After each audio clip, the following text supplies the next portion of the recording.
یکی از آقایون اهل علم میگفتش که من تو قم دهه اول محرم منبر داشتم، توی خونه‌ای که خیلی جمعیتی هم می اومدن، جمعیت خوبی هم می اومدن.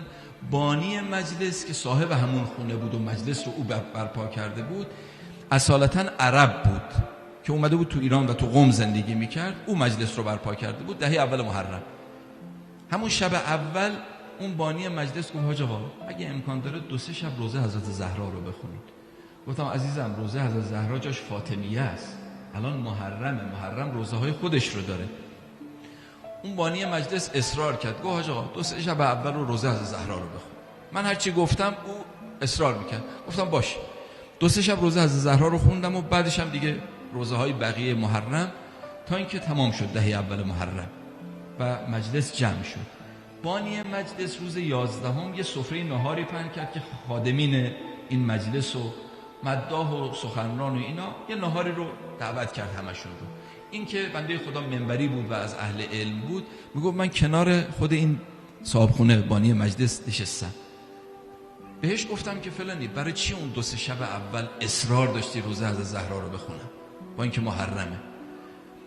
گفت حاج آقا راستشو بخوای من این رو خدمت شما میگم، من اصلا شیعه نبودم، من سنی بودم و تو امارات تو دبی زندگی میکردم.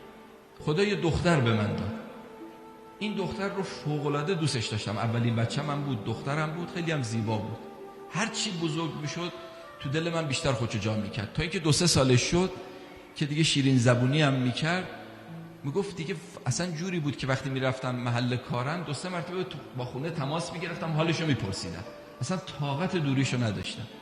میگه تا اینکه یه مرتبه تو دفتر کارم بودم از خونه به من زنگ زد، خانومم دیدم با اضطراب و گریه، میگه اگه یه بار دیگه میخوای بچه‌تو ببینی بیا. من نفهمیدم چه جوری رفتم خونه. برگشتم اومدم خونه دیدم یه سکه بچه قورت داده، این بچه یه سکه تو گلوش هستش. برش داشتم سریع رفتم بیمارستان.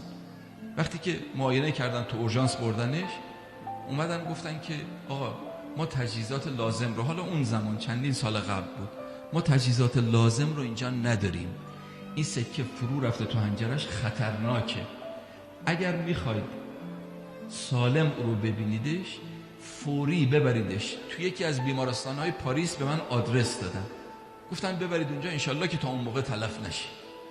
ایشون میگه من برداشتم آوردم یه هواپیمای اختصاصی کرایه کردم، از جهت مالیش کم نداشتم.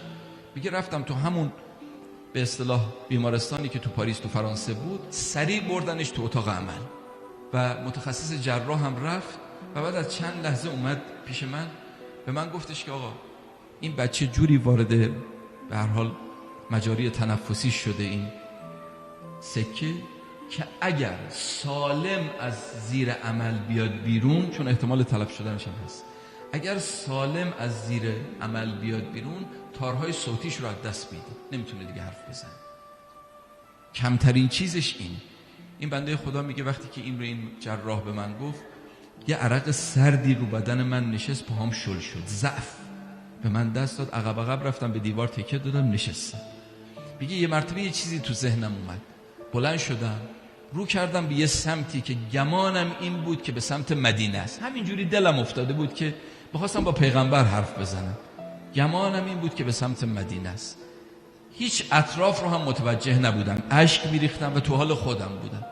گفتم یا رسول الله شما یه دختر داشتی، فاطمه بود، من هم یه دختر دارم، شما اون دخترت رو خیلی دوست داشتی، منم این دخترم رو خیلی دوست دارم. یا رسول الله قسم میخورم به خودت اگر این دختر من شفا پیدا بکنه شیعه فاطمه تو و بچه هاش میشه، شیعه فاطمه تو و بچه هاش میشه.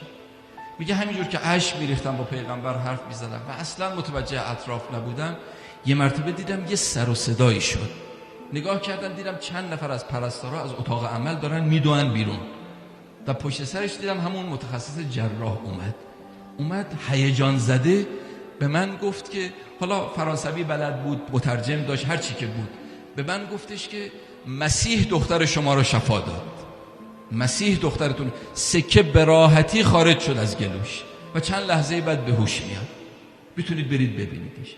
من دیگه بهش نگفتم مسیح شفا نداد، دیگه بهش نگفتم. اون کسی شفا داد که مسیح و مادرش به گدایی در خونش میرن.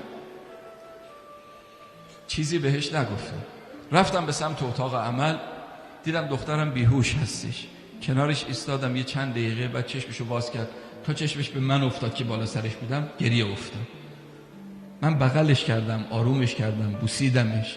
وقتی که آرامش پیدا کرد گفت بابا همین الان یه خانومی رو تو خواب دیدم. همین بیهوشیشون گفت همین الان یه خانومی رو تو خواب دیدم، اومد منو بغل کرد، زد پشتم، سکه اینجوری اومد. بعد این خانوم به من گفتش که دخترم به بابات بگو پدرم رسول خدا خیلی بیشتر از اون چیزی که تو فکر میکنی منو دوست داشت، خیلی بیشتر از اون چیزی که تو گمان میکنی منو دوست داشت. حاج آقا از این جهت بود که من شیعه شدم و الان دهه محرم رو اول از همه بخوام برای خانم از زهرا روزه بخونم. من بنده او هستم، من آزاد شده او هستم.